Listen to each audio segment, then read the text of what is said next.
Muchas gracias, señora presidenta, señoras senadores. En principio, nuestro agradecimiento por ser recibidos en esta casa, que parece ser una costumbre reiterada de esta comisión. Hemos discutido largamente durante un periodo prolongado las cuestiones relativas a la neutralidad de red. Y me parece que es una práctica muy sana el hecho de poder intercambiar estas ideas.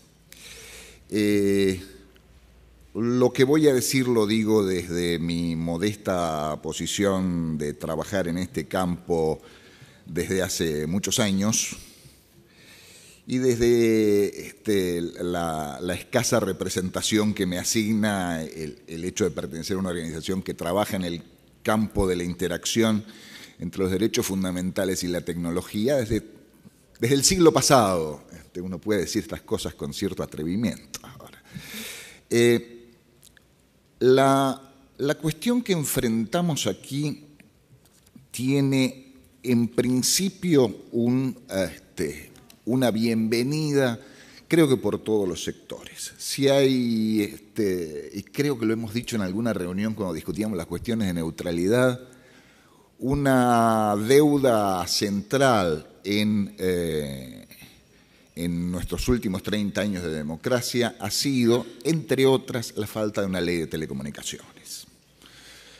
La ley de telecomunicaciones es esencial, es tan esencial como la ley de medios, que llevó un enorme proceso de discusión en este Congreso.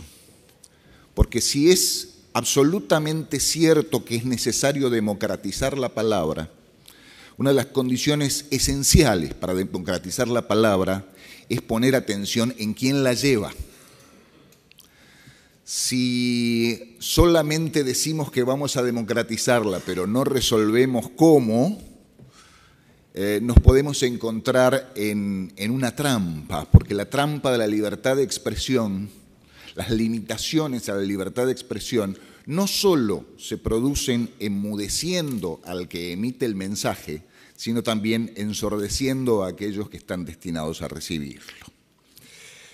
En este sentido es, en primer lugar, auspicioso que el Poder Ejecutivo haya tomado la iniciativa de enviar este proyecto. En segundo lugar, quiero destacar la centralidad que esta cuestión tiene en el desarrollo futuro y en la evolución de derechos fundamentales. En tercer lugar, quiero establecer una pequeña discrepancia filosófica. La comunicación no es un derecho humano.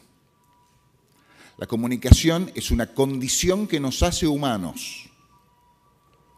No es posible ser humanos sin comunicación, porque la comunicación es el ingrediente único y fundamental de la cultura. Si admitiéramos que la comunicación es un derecho humano que puede ser asignado o quitado, admitiríamos, por ejemplo, algunas contradicciones filosóficas interesantes, como establecer que existe algún derecho entre dos máquinas para que se comuniquen.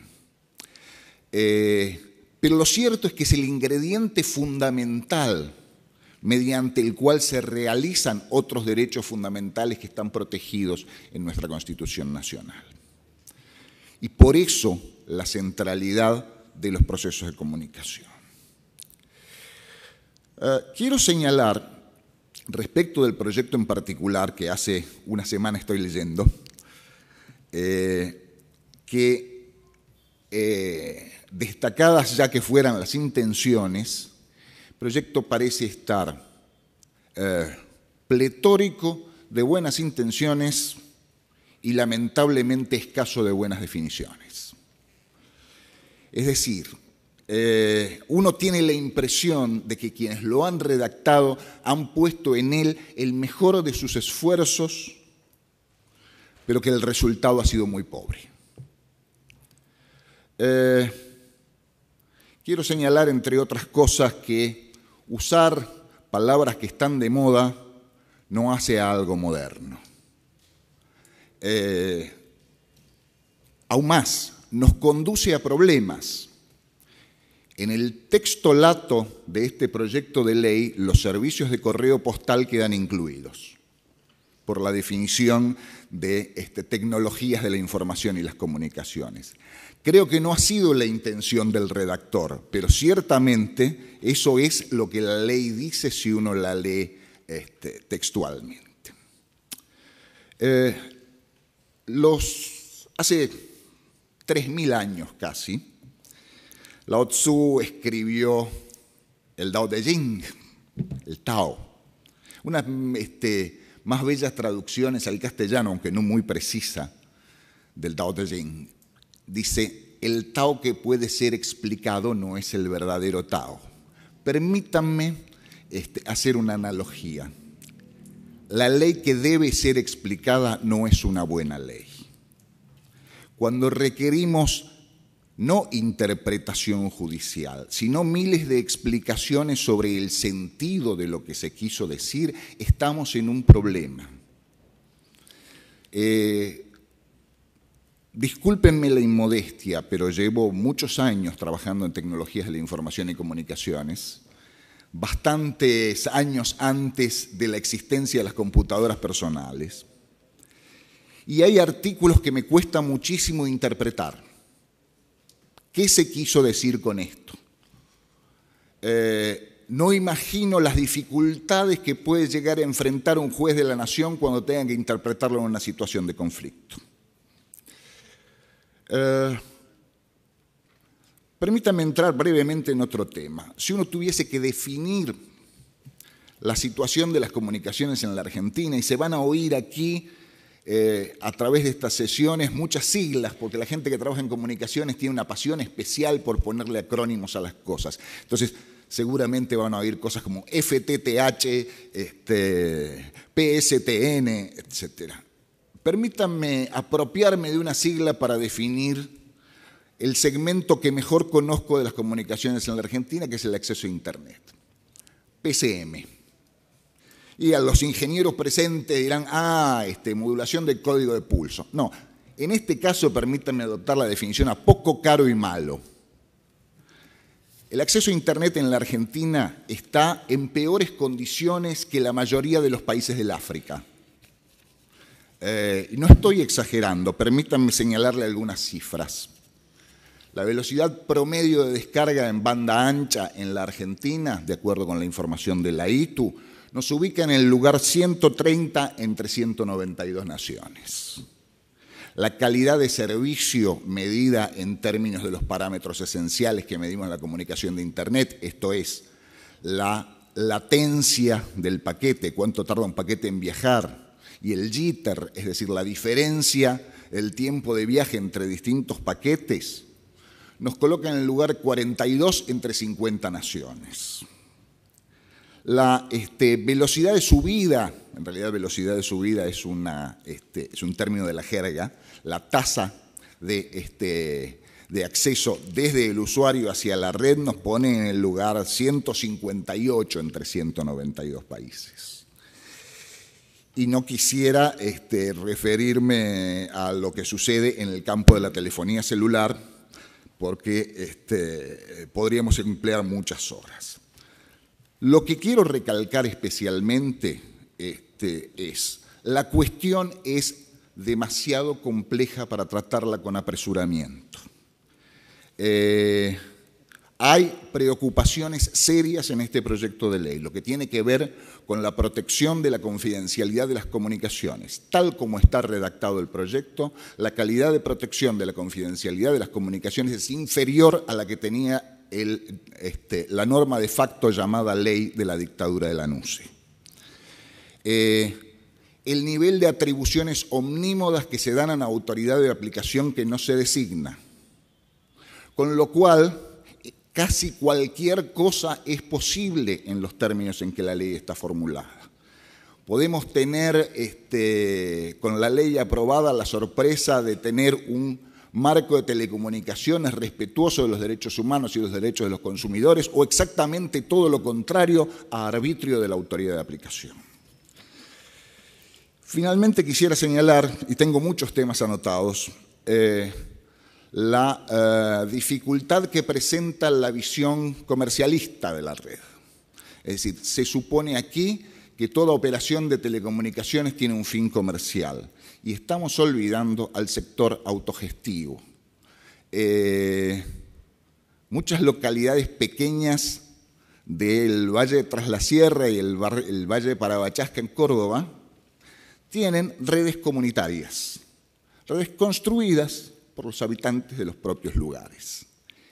La Unión Europea ha alentado esto al punto tal que la segunda o tercera mayor red de acceso a Internet en Cataluña es una red comunitaria, una red financiada por sus propios usuarios sin intervención comercial. Tiene 48.000 nodos, para que ustedes se imaginen. Este es un sector que debemos contemplar a la luz de la evolución técnica, pero además la evolución de la dinámica social. Finalmente, y lamento haberme excedido de tiempo, quiero señalar la cuestión de la neutralidad de red, que ha sido objeto de una larga discusión en esta comisión, donde se ha arribado a un resultado que yo creo feliz, en el sentido de haber obtenido una solución de consenso y que de pronto con el codo termina borrado en este proyecto. La definición de neutralidad de red que hay en el proyecto es de digamos, pobreza franciscana y permite múltiples interpretaciones. Les agradezco muchísimo y desde luego quedamos abiertos a cualquier consulta que nos quieran realizar. Muchas gracias. Queda abierto las preguntas. Senador Sanz, adelante. Una muy rápida y atento a lo que acaba de decir al final. ¿Usted cree que precisamente por ese trabajo que hizo la comisión y por el dictamen de conjunto que hay sobre neutralidad de red y ante la falta de especificaciones, esto debería incorporarse como una suerte de capítulo específico para garantizar esa definición en este proyecto? Es altamente probable, senadora. Yo creo que va a ser una contribución útil. Desde luego va a haber que adaptar el lenguaje. Tenemos la magnífica ocasión de extender la cuestión de la neutralidad de red a todo el espectro de las comunicaciones. Porque acá estábamos resolviendo una fracción del problema, lo que tiene que ver con las comunicaciones de la Internet. Ahora, cuando usted toma su teléfono celular, por más que le garanticemos que todos los paquetes en la Internet van a viajar igual, usted es prisionero de una condición de falta de neutralidad que está determinada por el propio vendedor de su teléfono celular y por el software de su teléfono celular que usted no puede alterar. Entonces tenemos una magnífica ocasión de extender el alcance de esta pretensión de neutralidad de red. Sí, adelante, senador. En definitiva, el concepto de neutralidad, especificarlo y ampliarlo, no solo a Internet, sino a las demás plataformas. Absolutamente, senador Sanz. Gracias. ¿Alguna otra pregunta? Senador. No. Yo tengo una pregunta, perdón. Usted habló del tema de cómo está el Internet en la Argentina. ¿El tendido de fibra óptica que está haciendo el Estado Nacional, mejorará esto? Los 50 y pico mil de kilómetros.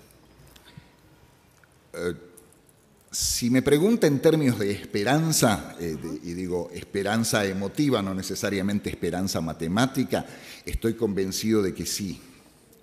Se ha hecho una gigantesca inversión. Yo no estoy de acuerdo en lo personal, tengo mis críticas a la forma en que se ha hecho el despliegue. Porque tenemos 30.000 kilómetros de fibra tendidos y esa fibra es lo que en la jerga llamamos oscura. Es decir, no hay señal que esté viajando por esa fibra. Es muy probable que en un mecanismo de planificación distinta podríamos haber ido iluminando pueblito a pueblito, conectar otras localidades en proceso progresivo. Pero ciertamente hay que destacar el enorme esfuerzo que se ha hecho en el despliegue de la Red Federal de Fibra Óptica. Muy bien, muchas gracias. Que está, senadora, adelante. Que me ayude a entender el concepto de integración vertical. En el marco de los procesos de desregulación de las comunicaciones, se han en general establecido pocas barreras a la toma de posición dominante. Entonces, muchos proveedores de telecomunicaciones son al mismo tiempo proveedores de aquello que transportan. y de hecho lo está previendo la ley en el sentido de permitir a los prestadores de servicios de comunicaciones, además, llevar contenidos propios de televisión. Esto genera a veces distorsiones muy importantes en el mercado. De hecho, la puesta en primer lugar de la escena global de la cuestión de neutralidad de la Internet tiene mucho que ver con esto, con la posición vertical de una compañía como Comcast en los Estados Unidos, que no solo es el primer operador de acceso de banda ancha al hogar del mundo, sino que también es el primer operador de televisión por cable del mundo, y además es un gran prestador de comunicaciones, y además es el dueño de Universal, de NBC, de canales de deportes, etcétera, etcétera. Entonces, esto es un factor generador de conflictos. La tendencia global ha permitido estos niveles de liberalización y es muy difícil que vayamos en sentido contrario. Lo cierto es que aún las legislaciones que son más laissez-faire, es decir, que imponen una desregulación casi absoluta. Tengo aquí, no los voy a aburrir, las 88 páginas de la Ley de Telecomunicaciones de Holanda, que es extremadamente liberal, a punto que no exige licencia, y yo me pregunto por qué habremos de exigirla, pero esa es una cuestión que quedará a discusión de la Comisión. Sin embargo, los mecanismos de protección que ha establecido para evitar la toma de posiciones monopólicas son muchísimo más precisos y más profundos que los que se proponen en este proyecto de ley. Esto es lo que me preocupa, senadora, le agradezco la pregunta.